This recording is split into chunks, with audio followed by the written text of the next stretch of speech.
Listo, ya puede usted empezar, doctor. Sí, muy buenas tardes en el curso de lecturas literarias hispanoamericanas. Hoy estamos, si no me equivoco, 2 de noviembre de 2021 y hemos estado trabajando en un pequeño grupo que sigue este curso con el texto de Martín Fierro, que es una obra grande, es una obra con una historia, con personajes, es una historia que se desenvuelve en el siglo XIX, hace 200 años, ¿no? El personaje es un personaje muy conocido, muy admirado, muy citado, muy estudiado. Por eso hemos insistido un poco en esta idea de, diríamos, considerarlo como un texto importante, porque además hay un aspecto que me gustaría desarrollar ahora, de ser posible con ustedes, y es que el Martín Fierro, que es sin duda una obra clásica de la literatura hispanoamericana, que creo que tiene la particularidad, si vemos esto desde el punto de vista de los géneros literarios, el Martín Fierro tiene la particularidad de ser a la vez poesía y de ser a la vez narrativa, ¿no? Es poesía porque está trabajada con un verso de manera disciplinada, de manera organizada, para generar un placer en la lectura del texto. El José Hernández, que asume la voz poética, es decir, hay una voz poética que está presente a lo largo de toda la primera y la segunda parte, ¿no? Y este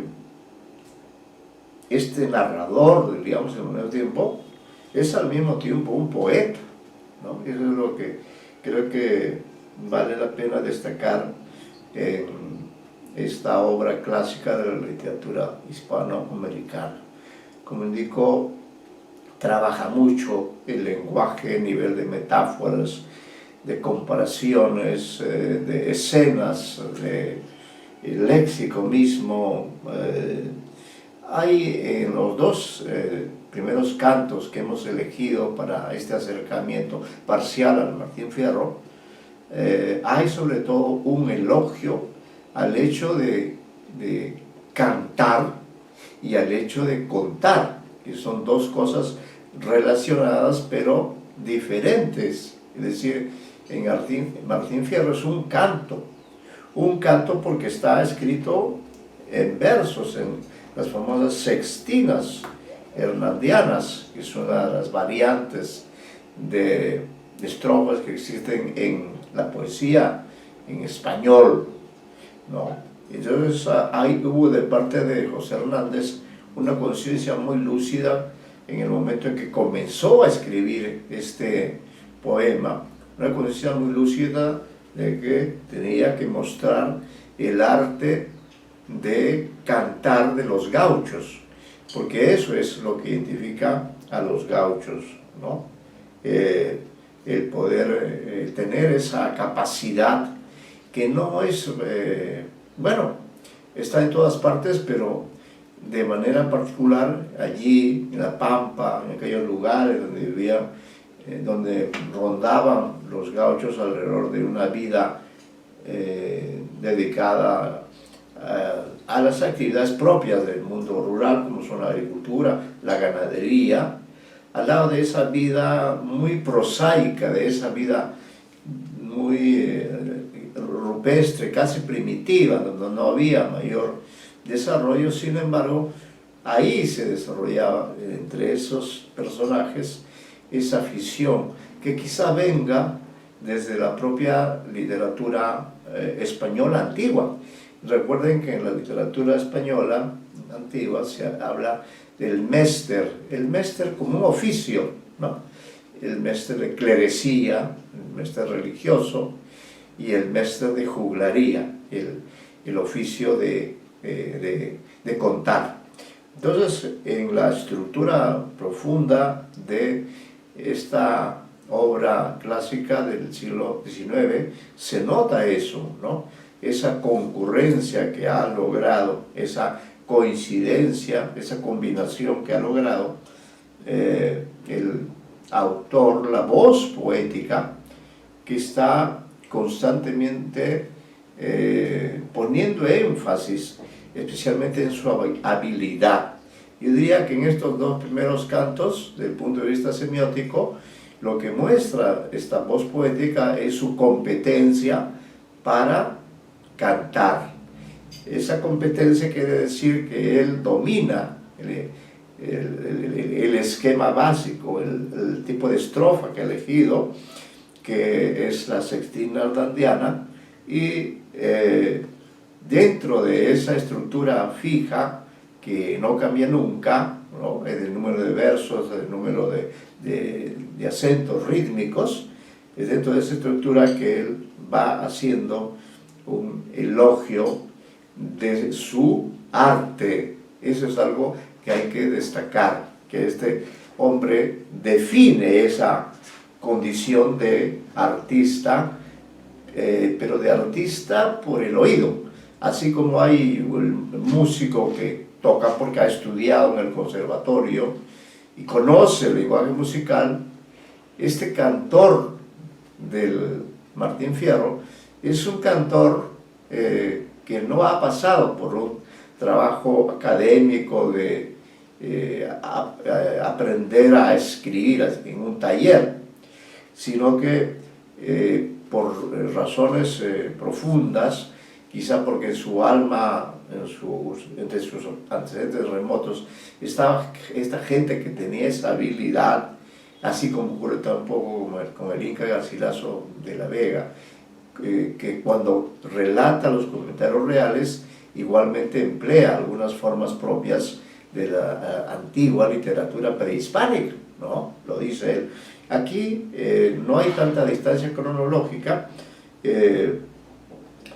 por eso, como digo, lo que se esmera en destacar en estos dos textos, en estos dos cantos que hemos elegido, es precisamente esa competencia, ese dominio de la palabra, que es tan difícil para todos, tanto para el que es poeta, tanto para el que es artista, como también para nosotros, humildes servidores, humildes usuarios de la palabra. Este gaucho sí tiene, y lo muestra estrofa tras estrofa, como podemos ver, por ejemplo, en la estrofa número 8, que creo que no ha sido materia de análisis todavía, que dice: me siento en el plan de un bajo, ¿no? Vamos a ir hacia el texto original, porque hay muchas notas a pie de página. Aquí estamos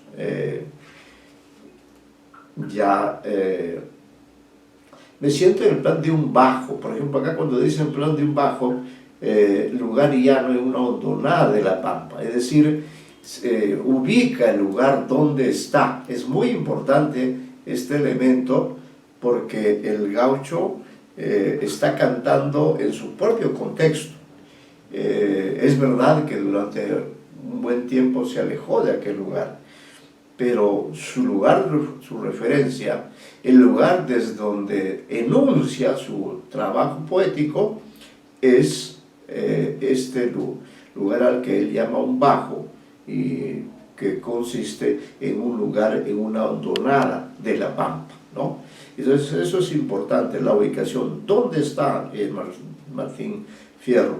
El Martín Fierro está en la pampa, en su espacio natural, en su espacio propio, allí donde hace su vida de todos los días, donde desarrolla una serie de actividades que pueden ser quizá de muy escaso valor económico, pero que para él son esenciales para poder comer, vivir, estar con la familia, atender a los hijos.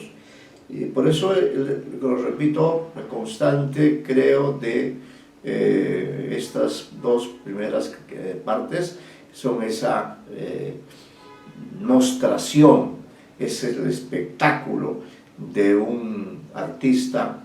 Miren cómo se define, dice: me siento en el plan de un bajo a cantar un argumento. Vean qué bonito ahí, en ese verso, cantar un argumento, está mezclando lo lírico con lo narrativo, porque dice a cantar.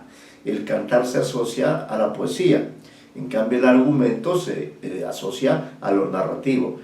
Va a contar su propia historia. Como si soplara el viento, hago tiritar los pastos. Es decir, su voz es tan fuerte que hace tiritar los pastos, ese escenario natural desde el cual está cantando. Con oros, copas y bastos, juega allí mi pensamiento. Vean qué bonito, vean qué poético. Con oros, copas y bastos, ¿no? Eso se refiere probablemente a cartas. Juega allí mi pensamiento. Qué bonita esta expresión también de jugar, que juega allí mi pensamiento, ¿no? Es decir, lo que él, esa capacidad que tiene para reflexionar. Y la estrofa 9 es especialmente importante porque Martín Fierro es consciente de que su poesía está llegando hacia otros lectores, que su voz será escuchada. Y por eso en esta estrofa número 9 habla exactamente para que el lector lo identifique, para que el lector diga ¿dónde está? ¿Quién es este personaje? ¿No? Y lo dice ahí con toda claridad en la estrofa 9 exactamente: yo no soy cantor letrado, mas si me pongo a cantar, no tengo cuándo acabar, y me envejezco cantando, las coplas me van brotando como agua de manantial. Como vemos, es una estrofa aquí en la que tenemos que detenernos, porque está indicando, está afirmando claramente que hay una literatura escrita, por cierto, que es la que recoge el canon, pero también hay una literatura oral que tiene sus propios códigos, que tiene sus propias formas estróficas, como este caso de la estrofa hernandiana, que tiene un antecedente hispánico, pero que aquí este hombre hispanoamericano del siglo XIX lo ha tomado, lo ha elegido y ha alcanzado una maestría, que es lo que pone acá, porque en realidad en este párrafo no está contando nada, simplemente está mostrando sus habilidades para expresarse, ¿no?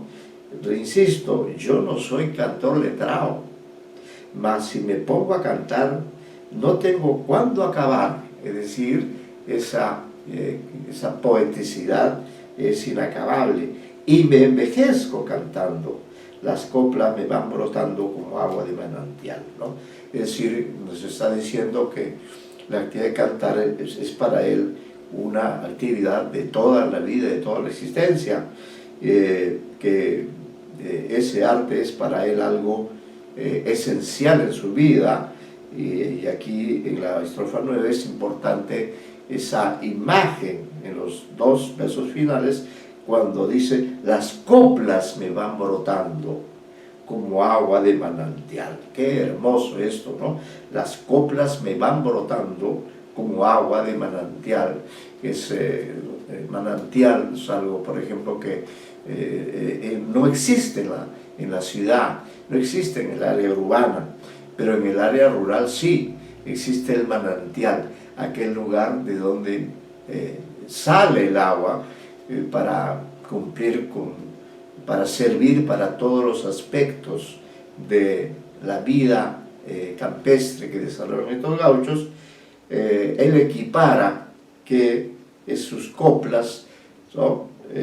Brotan con esa misma espontaneidad desde dentro, desde el fondo de la tierra como agua de manantial. En la estrofa número 10, lo importante es que el gaucho, dentro de este describirse a sí mismo, de esta tarea de que sus lectores tengan, sus lectores o sus oyentes tengan una idea de cómo está él ataviado para la ocasión de cantar, dice en la estrofa 10, con la guitarra en la mano, ni las moscas se me arriman, naides me pone el pie encima, y cuando el pecho se entona, hago gemir a la prima y llorar a la bordona. Igualmente acá lo que se destaca es, diríamos, su plenitud en el canto, con la guitarra en la mano, ni las moscas se me arriman, ¿no?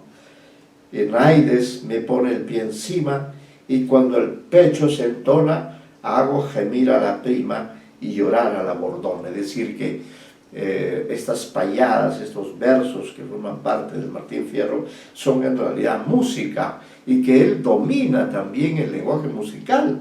La prueba está que menciona acá términos que son propios del lenguaje musical, ¿no? Que son la prima, como la bordona, son tonos de la guitarra que manejan, ¿no? Entonces estos dos cantos pues están dedicados a la destreza, a probar con el uso mismo de las sextinas, están destinadas a probar esa capacidad intrínseca que tiene el gaucho, y también la comparación que hace con los elementos que son parte de su entorno natural, como ocurre en la estrofa 11, donde él se compara con un elemento que también es muy importante en su vida, que es el toro, el ganado vacuno en general. Pero claro, él prefiere identificarse con el toro, que es el que representa la fuerza, representa la fortaleza de este animal tan importante, y él se compara con este animal de su vida cotidiana y dice: yo soy toro en mi rodeo, ¿no? Y torazo en rodeo ajeno. Vean ustedes este aumentativo, y torazo en rodeo ajeno. Es decir, él es un toro en su rodeo, en su entorno, pero se agranda cuando actúa, cuando toca la guitarra o cuando las coplas le van manando. Ahí se agranda, y por eso dice: y torazo en rodeo ajeno. Siempre me tuve por bueno. Miren la autoestima, siempre me tuve por bueno, ¿no? Esa expresión no es parte también del lenguaje de la gauchesca, de no decir bueno, como es lo propio del código en español, sino decir bueno. Siempre me tuve por bueno, y si me quieren probar, salgan otros a cantar y veremos quién es menos, ¿no? Y otro interesante es el desafío. Hemos hablado de la competencia, ahora hablamos del desafío, que suele ocurrir también, que es un elemento importante dentro del arte de la gauchesca, porque como no hay un solo gaucho, sino hay muchos gauchos, aquí el Martín Fierro quiere demostrar que él es torazo, que él es un cantor consumado, y reta a otros, dice: y si me quieren probar, salgan otros a cantar y veremos quién es menos, ¿no?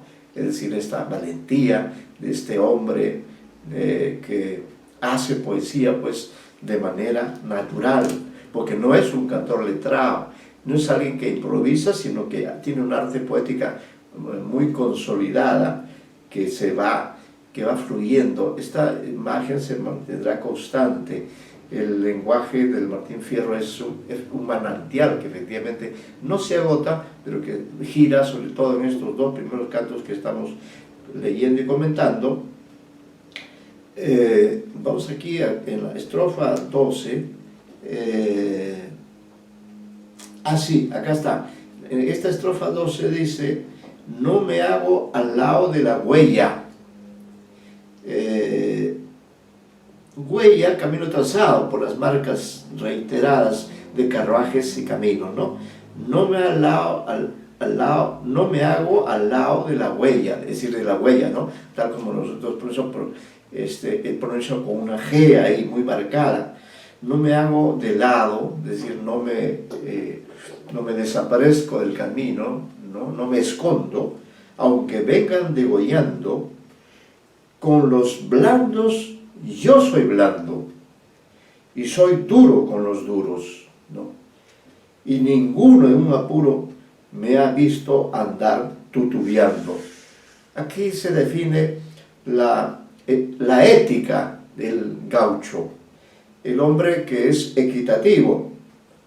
Cuando dice, con los blandos yo soy blando, es decir, con los buenos yo soy bueno, y soy duro con los duros, ¿no? Eso también quiere remarcar que no se arredra, no se empequeñece, sino que se mantiene al mismo nivel.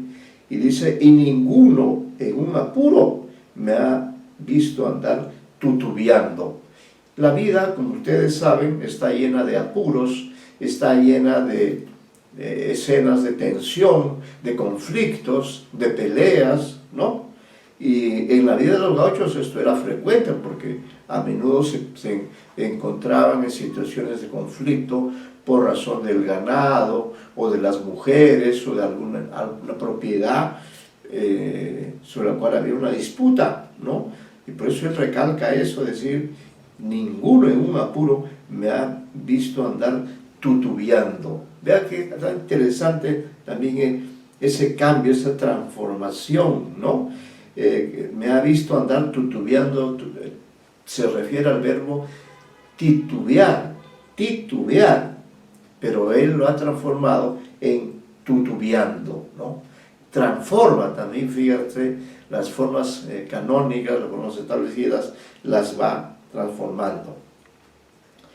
Está mostrando toda esta estampa para que se vea que es un hombre de acción, que es un hombre que tiene el gusto por el arte, pero al mismo tiempo es un hombre de acción, es un hombre que da la batalla, que da la cara, que sale a luchar, como se afirma en la estrofa número 13, dice, en el peligro, que Cristos, en plural, por si acaso, ¿no?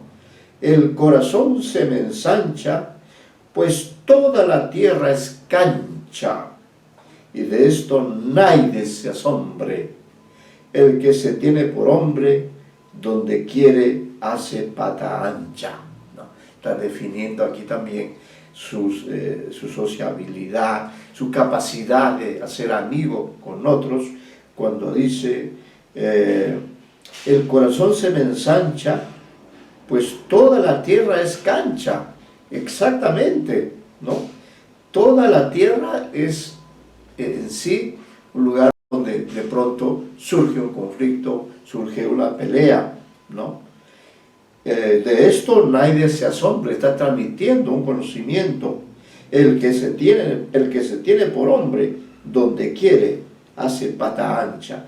Esto de hacer pata ancha significa enfrentarse valerosamente con un peligro, ¿no? Esto es bonito. Entonces, el que se tiene, habla de la hombría aquí, nuestro querido personaje, la hombría, el que se tiene por hombre, donde quiere hace pata ancha, es decir, donde quiere se enfrenta, y bueno, puede ganar o perder, pero lo importante es que no le quita el cuerpo a la pelea, al combate, a la lid. Pero también reitera su identidad en la estrofa 14, ¿no? Vean ustedes, lo dice en los términos propios, soy gaucho, está orgulloso de su identidad, soy gaucho. y entiéndalo. Y aquí también hay otro aspecto respecto de la acentuación. No dice entiéndalo, sino para que rime de otra manera. La Existina dice, soy gaucho y entiéndalo, como mi lengua lo explica. Para mí la tierra es chica y pudiera ser mayor. Ni la víbora me pica, ni quema mi frente el sol. Es decir, es un hombre a prueba de todos los peligros, ¿no? Incluso de la tierra, porque dice, para mí la tierra es chica y pudiera ser mayor, ¿no? Claro, depende, ¿no? Ni la víbora me pica, ni quema mi frente al sol.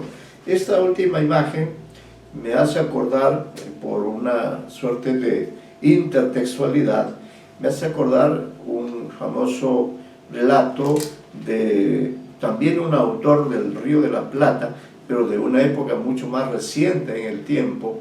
Me refiero a este autor del Desafío, ¿no? Es un escritor argentino, en este momento he olvidado el nombre, pero en ese cuento por ahí, hay un cuento famoso que se llama A la deriva. En ese cuento también estamos con un hombre del campo, con un hombre que usa machete, pero que por las circunstancias del azar, porque la tierra puede ser chica o puede ser grande, en plena selva, en este caso creo que es, no sé si es una selva argentina o paraguaya, este hombre, era Quiroga es el autor de este relato. El personaje también es un hombre así como el gaucho, pero claro, ya es un gaucho, o en todo caso ya no es un gaucho propiamente, sino es un hombre del área rural, pero de fechas más recientes. Vamos a decir, este relato A la deriva del maestro Horacio Quiroga, ¿no? Don Horacio Quiroga. Él también, ese cuento que yo les recomiendo leer, cuento que se llama A la deriva, ¿no? Allí también me ha hecho recordar esta escena, cuando él dice, ni la víbora me pica, ni quema mi frente el sol. En este relato A la deriva de Horacio Quiroga, allí ocurren estas dos cosas, es decir, que este campesino, que es también seguramente un hombre de trabajo, porque está con un machete, de pronto, circunstancialmente, la víbora lo pica. ¿Qué hace este hombre, este personaje, Horacio Quiroga, ante ese hecho infausto para él? Lo que hace es coger su machete y matar también a la víbora. Pero lamentablemente el veneno de la víbora penetra en la sangre de este hombre y no tiene él más remedio que tratar de salir de este percance, como le podría haber ocurrido también al Martín Fierro. Tiene, diríamos, la necesidad de salir, comenzar a caminar, pero cada vez siente los dolores, los ardores que le ha producido este veneno de la víbora. Incluso pasa por su casa, porque ya está él herido con el veneno penetrando por su sangre, llama a su mujer le dice que le traiga aguardiente para ver si puede combatir este poder letal que tiene el veneno, y la mujer le trae efectivamente un poco de aguardiente en la botella, lo toma el campesino, pero no le hace un efecto. Dice, no, esto es un aguardiente, esto es agua, lo cual quiere decir que ya su cuerpo está lamentablemente aprisionado por la fuerza del veneno. Aún tiene fuerza para subirse a una especie de canoa y navegar ahí por uno de esos grandes ríos, con el cielo, las montañas, con toda la naturaleza imponente. Comienza a pensar en su compadre, en las circunstancias. Ese es un hombre que finalmente muere, ¿no? Muere allí solo en el río, porque el río también es un elemento muy poderoso, ¿no? Entonces aquí lo que nos dice el Martín Fierro es: ni la víbora me pica, ni quema mi frente el sol. Es decir, que en la vida, por lo menos en lo que ha transcurrido de su existencia, no ha sido presa de ninguno de estos múltiples peligros en los que nos vemos los seres humanos enfrentados, sea en la ciudad, sea en el campo, ¿no? Sigue hablando también de su propio origen. Dice, vamos a pasar acá a la estrofa 15, muy interesante. La estrofa 15 también hace referencia a sus orígenes, ¿no? Dice en esa estrofa, usando también una suerte de arcaísmo, dice: nací como nace el peje, el pez, ¿no? Pero suelen decir peje. Nací como nace el peje en el fondo de la mar. Nadie me puede quitar aquello que Dios me dio. Lo que al mundo truje, no traje, sino truje yo, del mundo lo he de llevar, ¿no? Es decir, una suerte de filosofía de la vida, que efectivamente todos los seres humanos a veces nos enfrentamos y luchamos unos con otros por alguna propiedad, por las cosas o por las otras personas, pero él afirma que su valentía, ¿no? Nadie me puede quitar aquello que Dios me dio, su cuerpo, su presencia, su vida. Lo que al mundo truje yo, del mundo lo he de llevar. Es decir, aquí también interesante ver cómo el gaucho tiene una filosofía sobre la vida y sobre el fin de la vida, ¿no?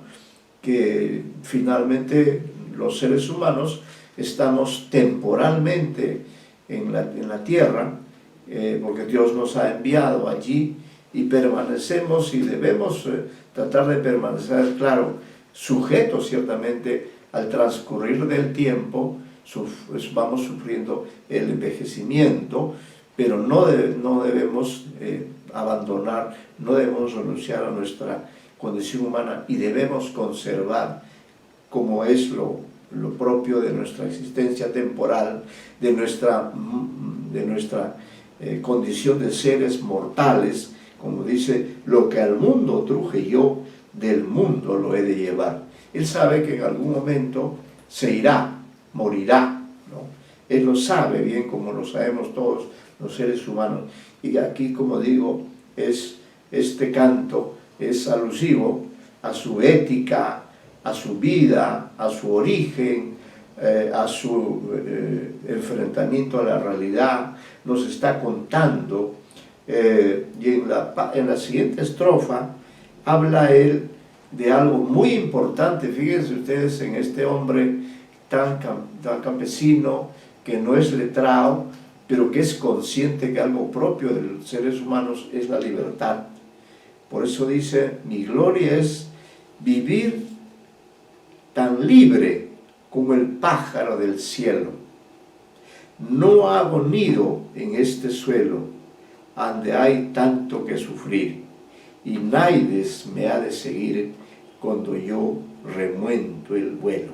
Vamos a ver si en esta estrofa, sí, no hay, es muy bonita porque está hablando, está mostrando en qué consiste para él la libertad. No es, o la vida humana consiste para él en caminar libremente como el pájaro del cielo. No hago nido en este suelo, ¿no?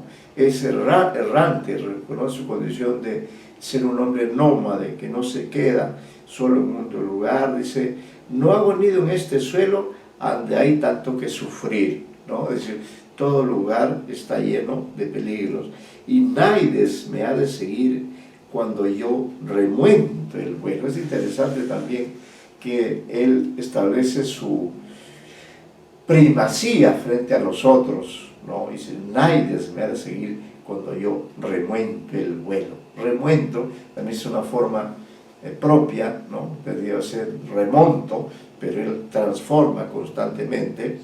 Remuente el vuelo, es decir, para ejercer, para realizarse en este mundo, en esta dimensión en la que vivimos, efectivamente rodeados por los diferentes elementos como son el aire, la tierra, el agua y eventualmente también el fuego, ¿no? Y sigue mostrando en esta estrofa también su, ya no solamente esta libertad, sino también entra otro tema, ¿no? El tema del amor. Dice: yo no tengo en el amor quien me venga con querellas, como esas aves tan bellas que saltan de rama en rama. Yo hago en el trébol mi cama y me cubren las estrellas, ¿no? ¿Ven? Entonces siempre vemos en el Martín Fierro que está desarrollado para contar con todo detalle la vida de este gaucho sufrido, de este gaucho perseguido en su propio país. Sin embargo, gusta de ser equitativo con los demás. Dice: yo no tengo en el amor quien me venga con querellas, ¿no? Es decir, en el amor es transparente, y hace unas comparaciones muy bonitas que están indicando justamente ese gusto que tiene por las comparaciones de los elementos que lo rodean, ya que es un hombre del campo, está en compañía de lo natural. Dice: no hago nido en este suelo, como yo no tengo en el amor quien me venga con querellas, como esas aves tan bellas que saltan de rama en rama, ¿no? Esa también es una metáfora, como esas aves tan bellas que saltan de rama en rama, es decir, efectivamente aves bellas que se exhiben, pero que no son leales, no son consecuentes, van de aquí para allá, ¿no? Yo hago en el trébol mi cama, ¿no? Y me cubren las estrellas, ¿no? Que esta es hermosa metáfora que también, ¿no?, muestra cómo él se siente parte de este orbe, y tal es su pobreza que hace su cama.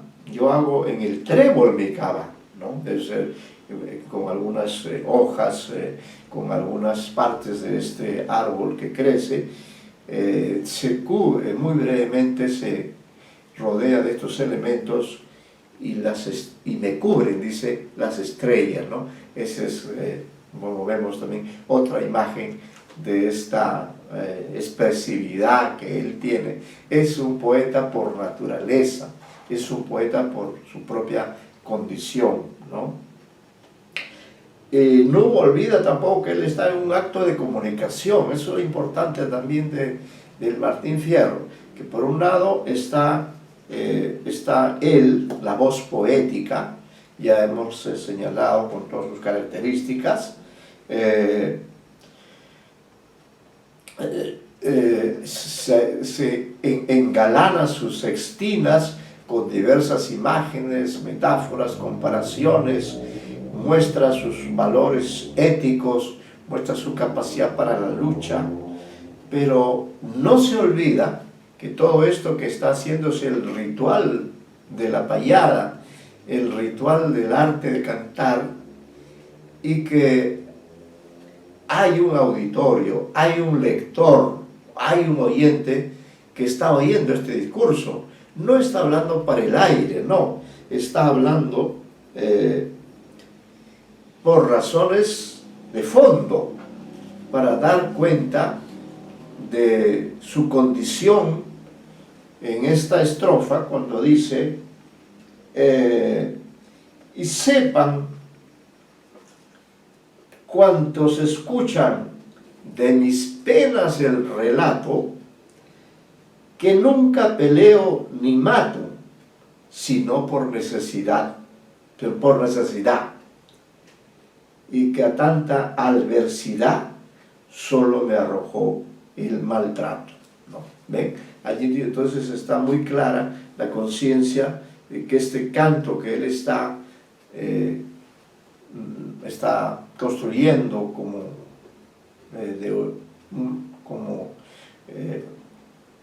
un manantial que emana, como el agua que emana,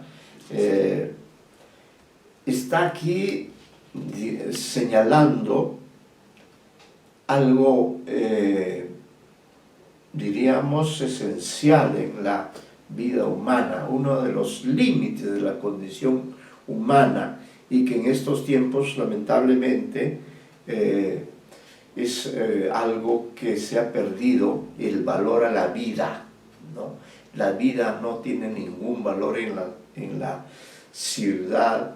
Unos hombres matan a otros hombres o otras mujeres, hay una matanza generalizada, hay crímenes por razones que no tienen sustento, que no indican sino que el grado de deterioro que puede llegar el ser humano cuando vive en circunstancias o de pobreza o de inmoralidad, ¿no?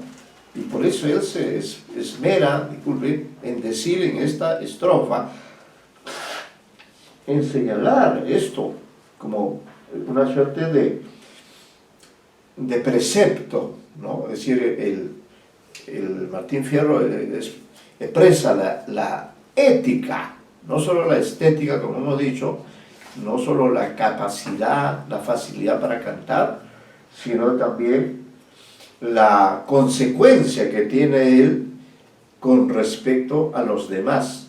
Por eso esta estrofa, a mi modo de ver, habla de su...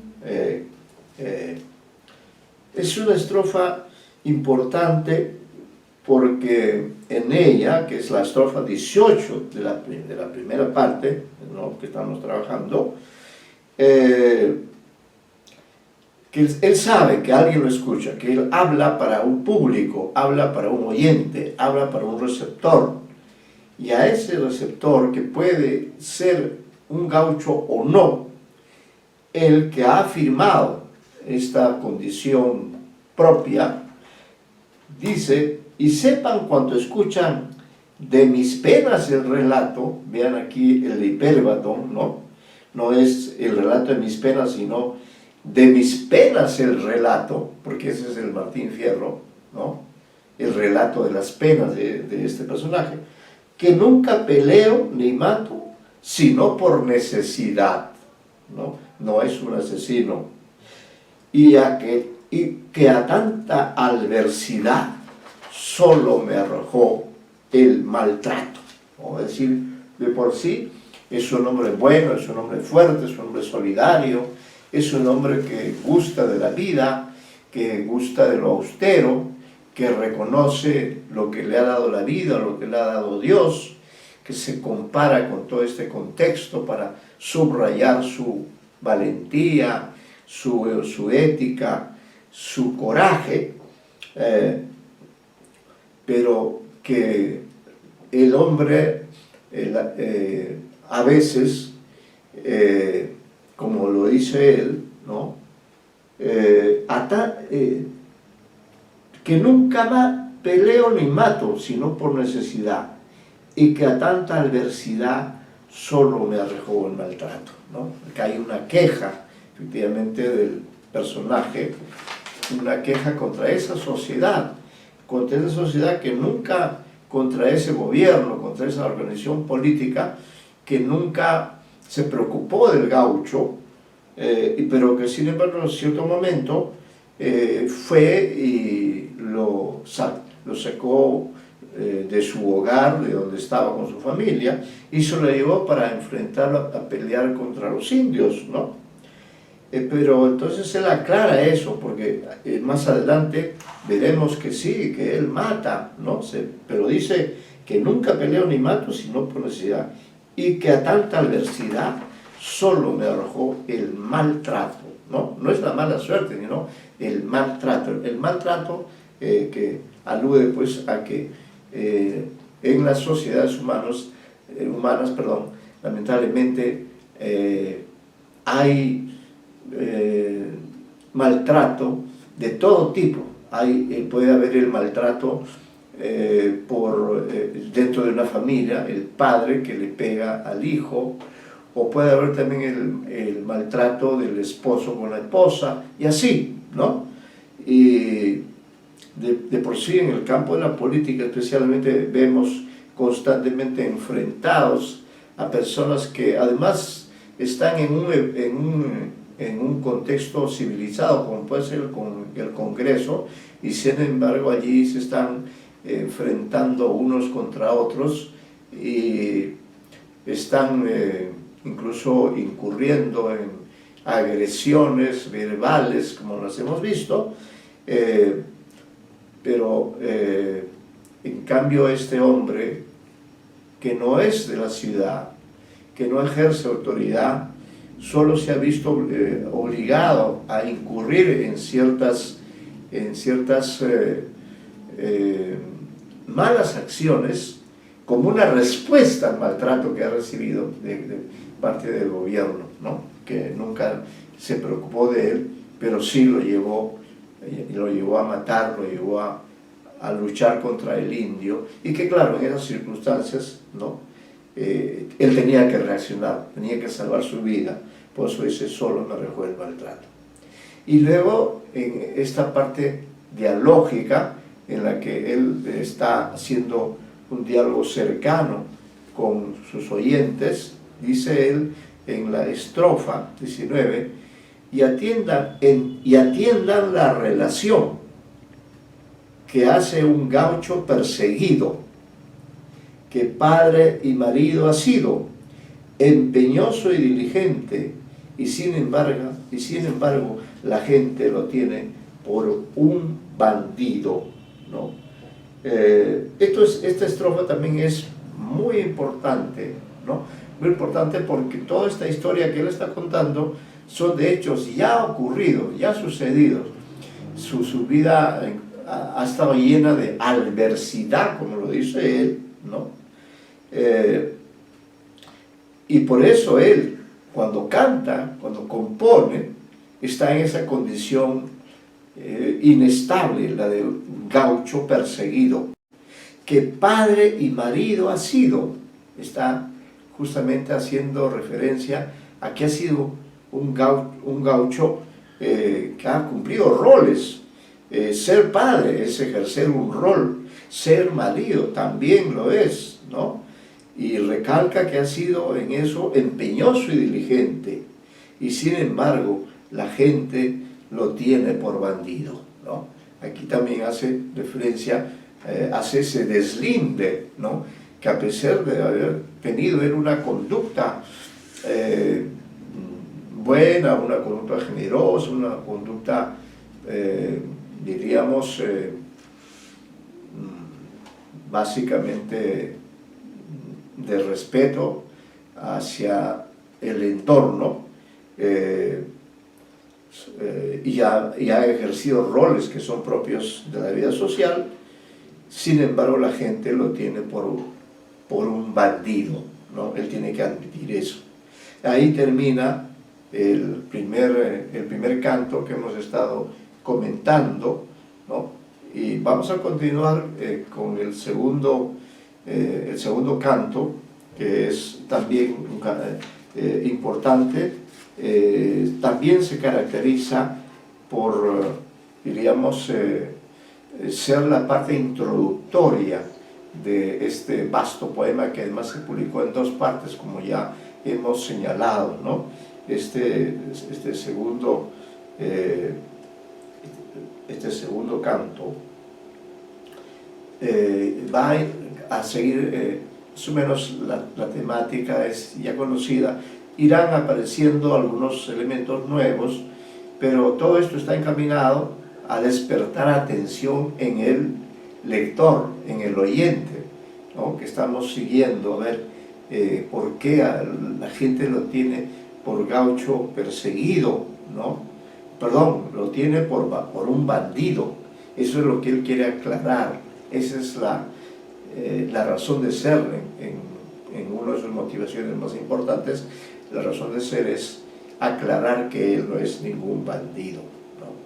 Entonces entra al segundo canto utilizando siempre la famosa sextina hernandiana, y dice: ninguno me hable de penas, porque yo penando vivo, y nadie se muestre altivo, aunque en el estribo esté, que suele quedarse a pie el gaucho más advertido, ¿no? Vamos a ver si hay aquí algo que... no, bueno, no hay nada, pero en todo caso, en esta estrofa inicial del canto número 2,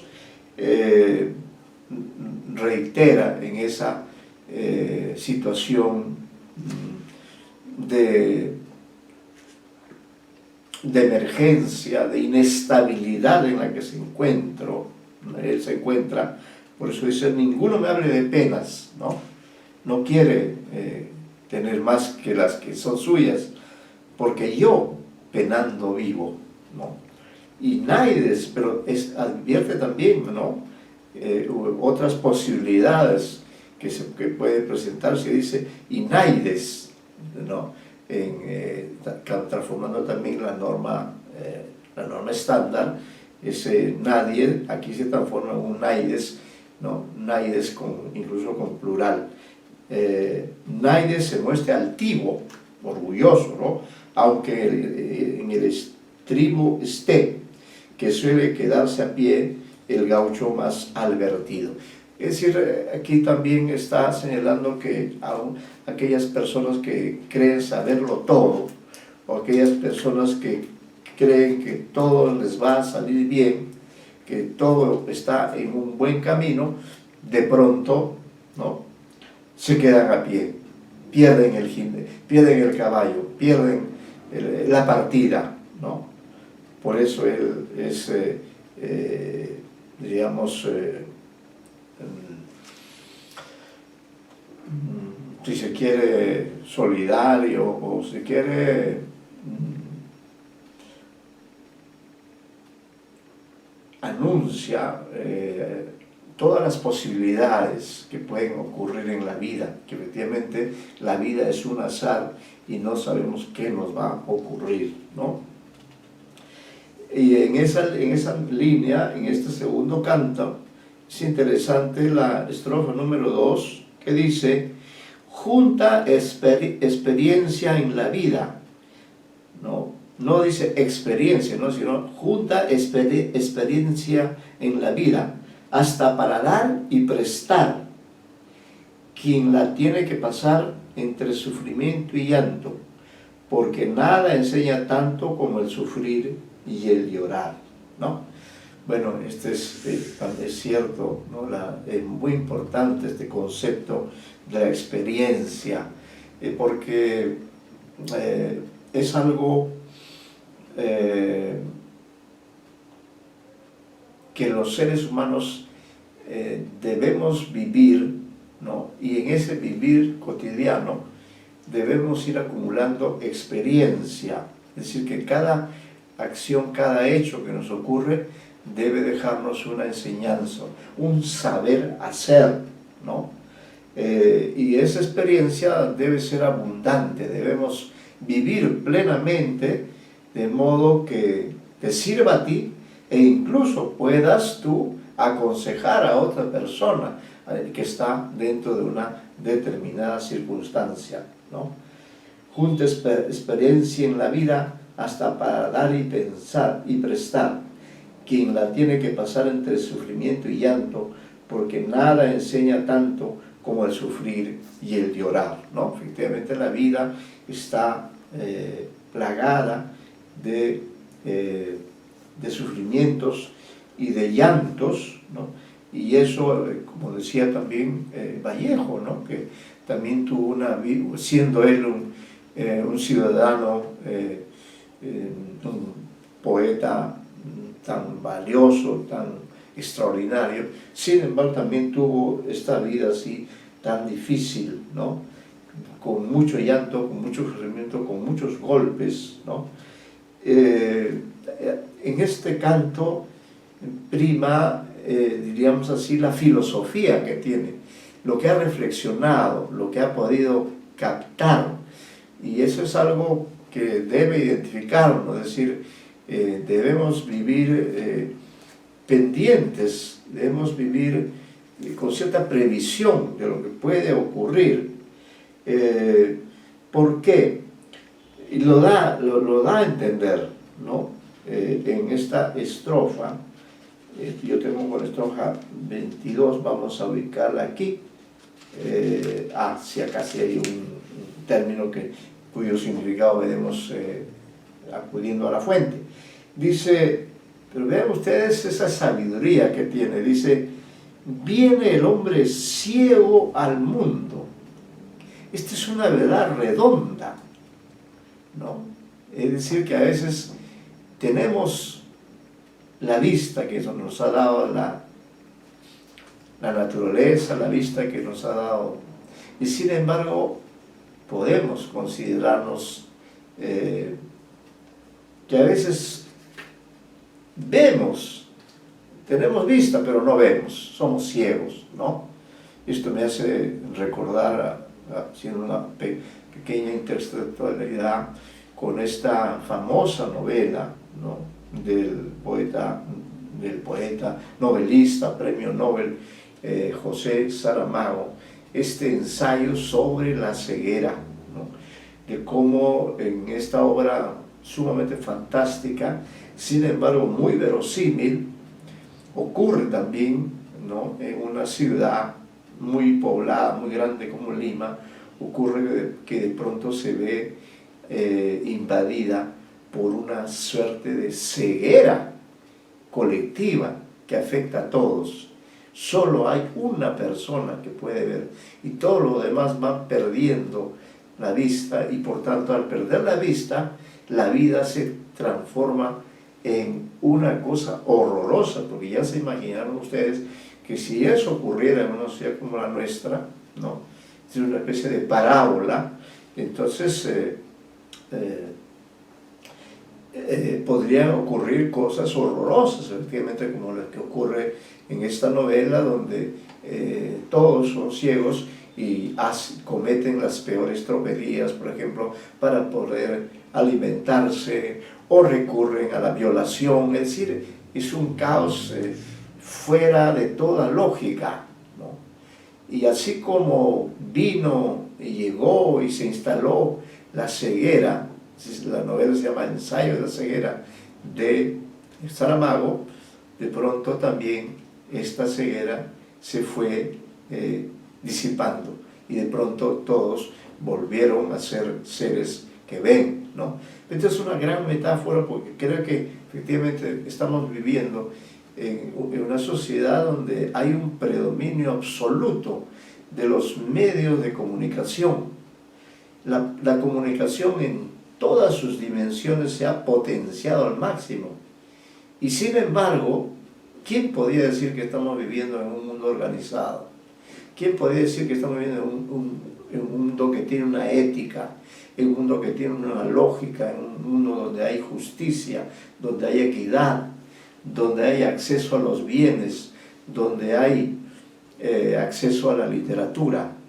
No, vivimos en un mundo donde el acceso a esos bienes está, diríamos, relacionado con la capacidad adquisitiva. Hay miles de gentes en nuestra ciudad pidiendo limosna, no tienen que comer, son familias enteras. ¿Cómo podemos haber llegado a una situación así, ¿no? En este mundo? Pero, como dice muy previsoramente, expresando su filosofía, dice en esta estrofa que es una especie de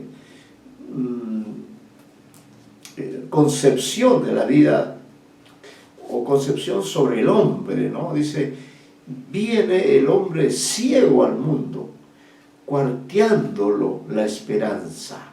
cuarteándolo, empleo figurado del verbo cuartear, acción consistente en ayudar a un caballo a tirar de un carruaje por medio de un lazo unido a aquel, ¿no? Entonces el hombre viene ciego al mundo, ¿no? Con una cierta esperanza que ha nacido, está en el mundo, está en la tierra y seguramente la va a pasar muy bien, ¿no?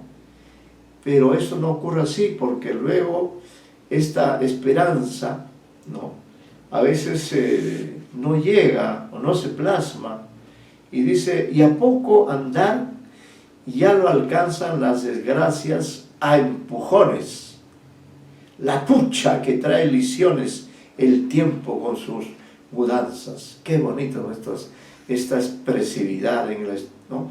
La pucha que trae lisiones el tiempo con sus mudanzas. Realmente ya estos dos versos realmente tienen una connotación poderosísima, ¿no? Es decir, perdón, el tono interjectivo, en vez de decir una mala palabra o una palabra gruesa, ¿no?, pero a veces provoca decirlo, él dice la pucha.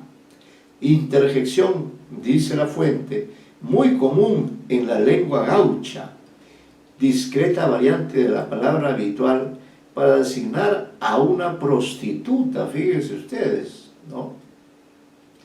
El uso le ha hecho perder su crudeza inicial, ¿no? Pero ¿qué es lo que ocurre? La pucha que trae lisiones el tiempo con sus mudanzas, ¿no?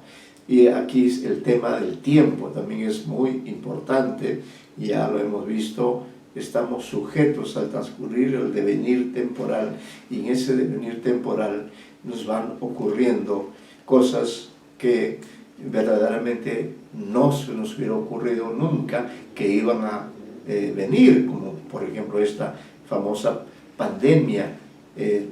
La ciencia no fue capaz de prever que un hecho como este podría ocurrir, y ya está ocurriendo y sigue ocurriendo, y nadie puede contra este mal extraño que ha venido y nos ha cambiado la vida. Entonces aquí, fíjense ustedes, esta previsión, ¿no?, este señalamiento de la condición del hombre.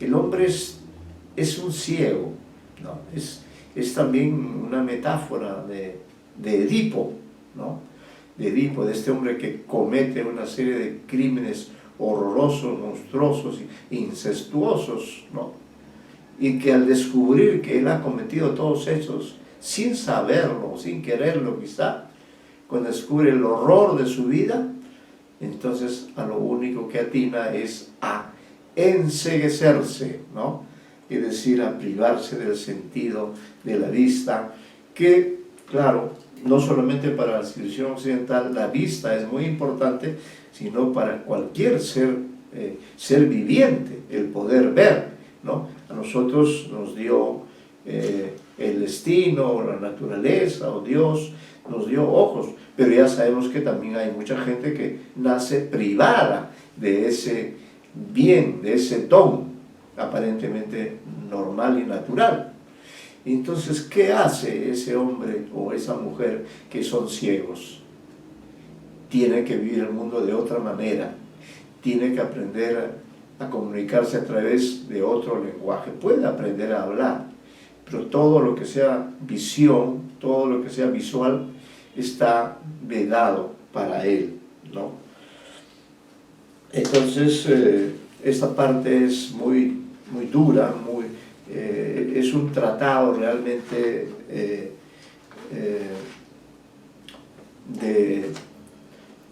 de las mudanzas que trae el tiempo, pero también aquí el gaucho, en esta estrofa que tenemos con el número 23,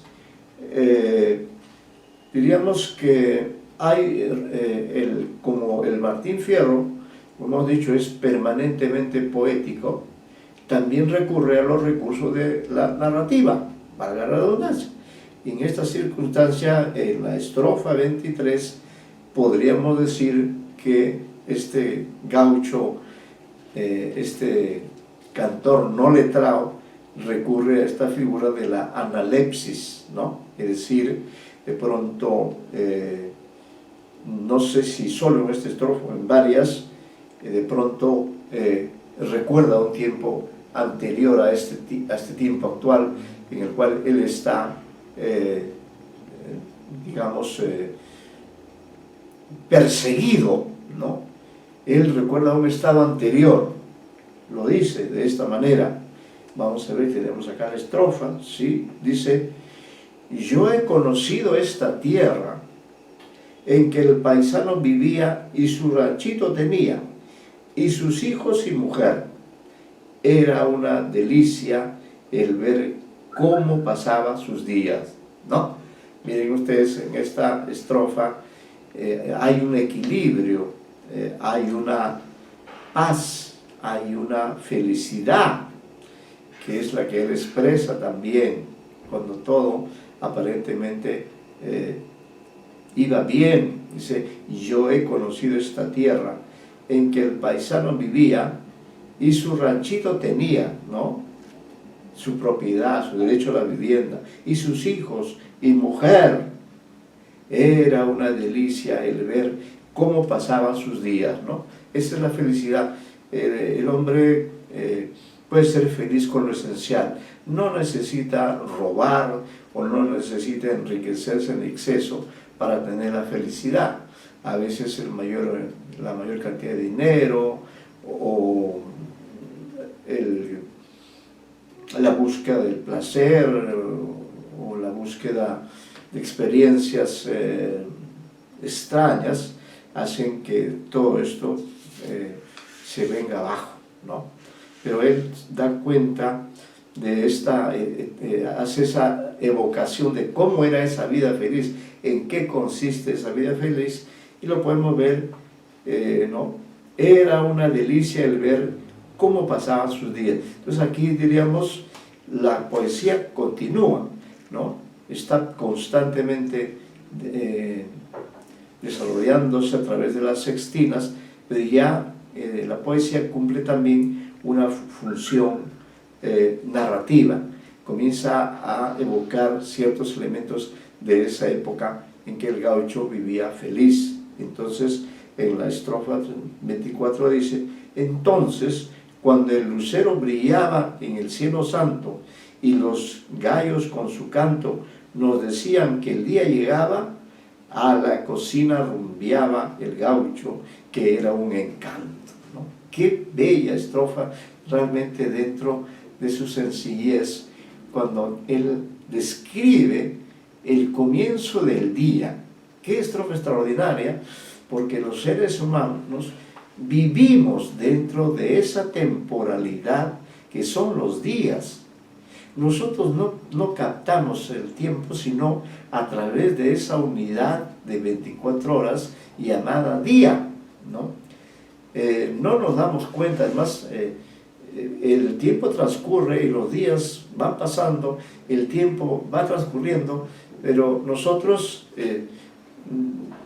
podríamos decir, no podemos detener ese tiempo, no podemos saltar hacia más adelante o hacia más atrás. Claro, lo podemos hacer como lo está haciendo él ahora, acudiendo a esa capacidad de rememorar, ¿no?, de ir al pasado, pero solo de manera literaria, ¿no? Entonces es hermoso cuando en la estrofa 24, dentro de nuestra versión del poema, él describe el día, ¿no?, con estos elementos. Dice: entonces, cuando el lucero brillaba en el cielo santo, esa es la madrugada, ¿no? El lucero aparece en la madrugada, a las 5 de la mañana, y la vida de este hombre feliz, de este gaucho feliz con su familia, comenzaba muy temprano, ¿no? Entonces, cuando el lucero brillaba en el cielo santo y los gallos con su canto nos decían que el día llegaba. Vean qué hermosa esta referencia, que efectivamente en el campo uno se rige por el canto del gallo. Cuando canta el gallo es porque ya el día ha llegado, ¿no? Y los gallos nos decían, es que sabe leer la naturaleza, ¿no? Nos decían que el día llegaba, a la cocina rumbeaba el gaucho, que era un encanto, ¿no? Recuerden que en esa época, entonces, versos finales también son muy bonitos, porque aluden al hecho de que, claro, para comenzar el día, el ser humano tiene que alimentarse, porque en las horas anteriores ha estado dormido, hasta la dimensión del sueño, ¿no? Y eso también ha desgastado. Entonces, al comenzar el día, para comenzarlo y vivirlo a plenitud, cuando ya la naturaleza, los gallos, todos anunciaban que llegaba esa unidad de vida perceptible, la única que es el día, a la cocina rumbeaba el gaucho, que era un encanto. ¿Por qué? Porque necesitaba preparar los alimentos, ¿no? Pero no es la mujer, sino el gaucho, que era un encanto. Y describe también esas escenas en la casa, dice, y sentado, no dice sentado, y sentado junto al jogón, a esperar que venga el día, al cimarrón le prendía hasta ponerse rechoncho, mientras su china dormía tapadita con su poncho. Qué tierna esta sextina. Vamos a ver si tiene acá en el vocabulario.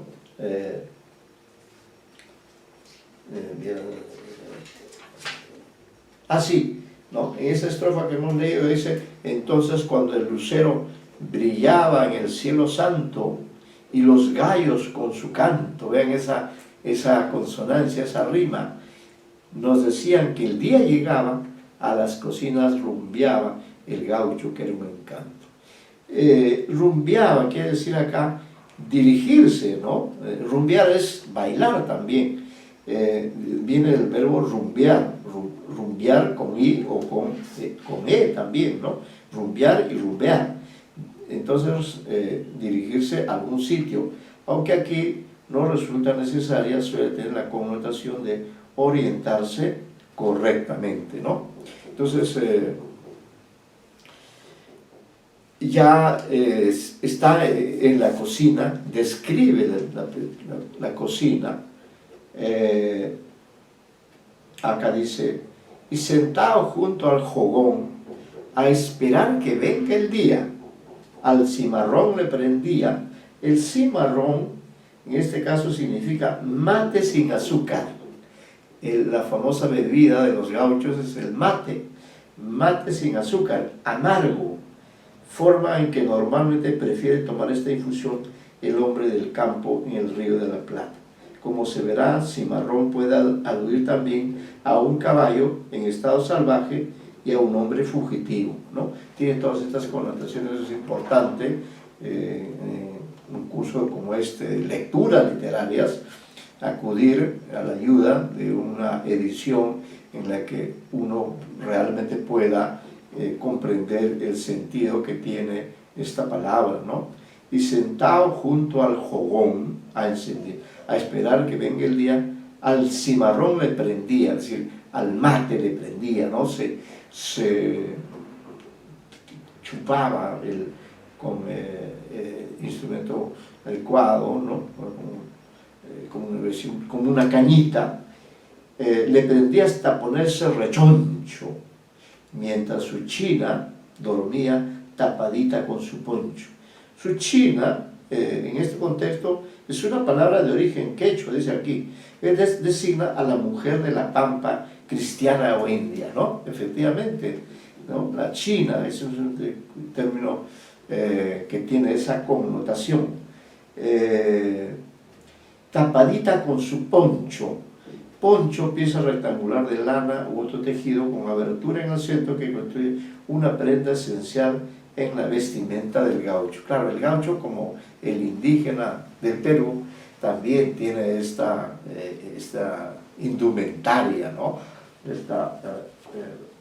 Esta forma de vestir propia del mundo rural. En cambio, en una ciudad como Lima, no es habitual, ¿no? Ni en otras ciudades, el uso del poncho, porque además estamos hablando de una escena que transcurre hace muchísimo tiempo, ¿no? Miren esta imagen de cómo él, el varón, el padre, es el que se constituye a preparar el mate, que el mate es como la bebida para comenzar el día, ¿no? Así como tomarse, por ejemplo, un buen café, ¿no? Hay mucha gente que gusta del buen café y nada mejor para comenzar el día que un buen café, pasar el café. Igual pasa con los gauchos, ¿no? Tienen esta costumbre y entonces él está feliz mientras su china dormía tapadita con su poncho. Es decir, no ha querido despertar a la china, a su esposa, sino que la ha dejado allí todavía descansando, mientras él aprovecha, digamos, esta situación para deleitarse con la bebida del mate. Es el cimarrón, ¿no? Que, como dice acá la nota respectiva, también puede aludir cimarrón a un caballo en estado salvaje, ¿no? También puede aludir a un hombre fugitivo, ¿no? Por ejemplo, en el caso del Perú y de otros países, en la época colonial, cuando había esclavos negros, ¿no? Hay un grupo aquí que se llama cimarrones, que alude precisamente, pero pareciera ser que en todo caso esta connotación diversa que tiene la palabra cimarrón, ¿no? También tenía una significación, ¿no? Relacionada con el mate, con la bebida.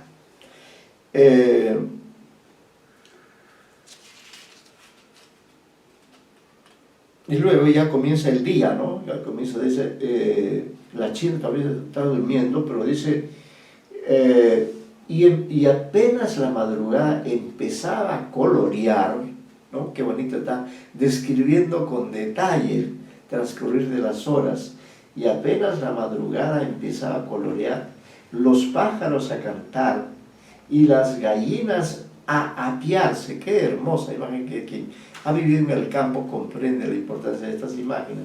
Y las gallinas a apiarse, y vamos a la nota 13, dice, es decir, las gallinas duermen sobre un tronco, ¿no? Y se bajan también, porque ya comenzó, dice, los pájaros a cantar y las gallinas a apiarse, era cosa de largarse cada cual a trabajar, ¿no? Qué hermoso está estas estrofas, está dando ya a conocer esa etapa del pasado en que el gaucho hacía una vida tranquila, regida por el ritmo de la naturaleza, del tiempo, el llegar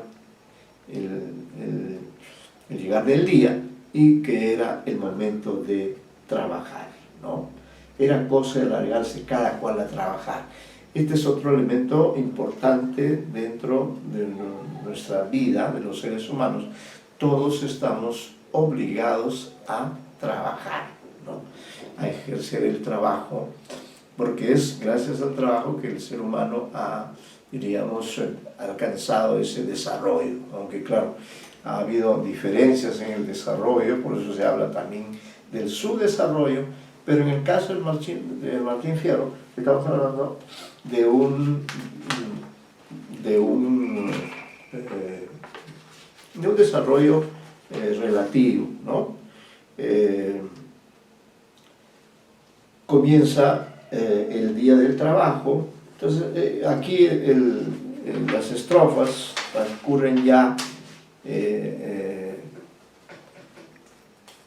recreando cómo era la vida de trabajo, la vida activa. Dice, se ata las espuelas, se sale el otro cantando, y uno busca un pellón blando, un lazo, otro un rebenque, y los pingos relinchando los llaman desde el palenque, ¿no? Esta estrofa es interesante porque es una estrofa que connota dinamismo, porque cuando comienza el día ya uno tiene que salir, ¿no? Tiene que salir, tiene que ir a buscar el auto si no tiene auto, o salir a tomar el autobús, y normalmente en la ciudad. Pero en cambio acá, en el mundo gaucho, todos, la mayoría, están dedicados a la agricultura, a la ganadería o actividad de ese tipo. Entonces todos ellos, por eso describe a diferentes personajes, ¿no? Dice, este se ata en las espuelas, es el que va a montar, ¿no? Se sale el otro cantando, ¿no? Es algo frecuente el canto. Uno busca un pellón blando. Un pellón es una especie de cojín pequeño usado en la silla del caballo, ¿no? Uno busca un pellón blando, este un lazo, otro un rebengue, y los pingos, ¿no? Los pingos relinchando lo llaman desde el palenque. Pingos tiene el sentido de caballo ágil y ligero, y palenque es la estacada donde se ataban los animales, ¿no? Entonces, como vemos en esta parte, el narrador, el poeta gaucho, está abocado a describir esa vida feliz, esa vida placentera, y por eso diríamos, aquí ya aparecen los personajes, las escenas, las actividades. Dice, por ejemplo, aquí habla, dice, el que era peón domador, enderezaba el corral ande estaba el animal, bufidos que se las pela, y más malo que su abuela, se hacía astillas el baguán. Acá también en esta estrofa, ¿no? Está hablando del peón, ¿no? El peón, ya sabemos que es un peón, es un trabajador de campo principalmente, el que trabaja la tierra, pero él dice, el que era peón, ¿no? Enderezaba el corral, donde estaba el animal, bufidos que se las pela. Este bufidos, dice la nota, Hernández prefirió esta palabra que presupone una elipsis verbal, dando, ¿no? Abufando, como corrigieron por cuenta propia los editores de 1894. Son cuestiones de detalle, estas son cuestiones filológicas, ¿no? Y más malo que su abuela, se hacía astillas el bagual, ¿no? Este verso también, astillas, 18, significa hacerse astillas, se dice del caballo que corcovea mucho, ¿no? Que es un caballo muy nervioso, es decir, da saltos encorvando el lomo, ¿no? Se hacía astillas el bagual, y el bagual es el caballo cimarrón. Claro, este es un caballo, digamos, que no ha sido todavía domado, y por eso está así nervioso, ¿no? Y luego a otra escena dice allí, el gaucho inteligente en cuanto el potro enriendó, los cueros le acomodó y se le sentó enseguida, que el hombre muestra en la vida la astucia que Dios le dio, ¿no? Es una escena natural también, y continúa esta alusión a las diferentes actividades. Y en las playas, la siguiente estrofa, es la página de la estrofa 30, nuestra versión, dice, y en las playas, playas tiene acá el sentido de terreno llano y despejado sin materiales, ¿ya? Estamos quedándonos entonces en la estrofa 28, ¿ya? Ahí nos estamos quedando, vamos a detenernos aquí, estrofa 28. Ya, ahí nos vemos.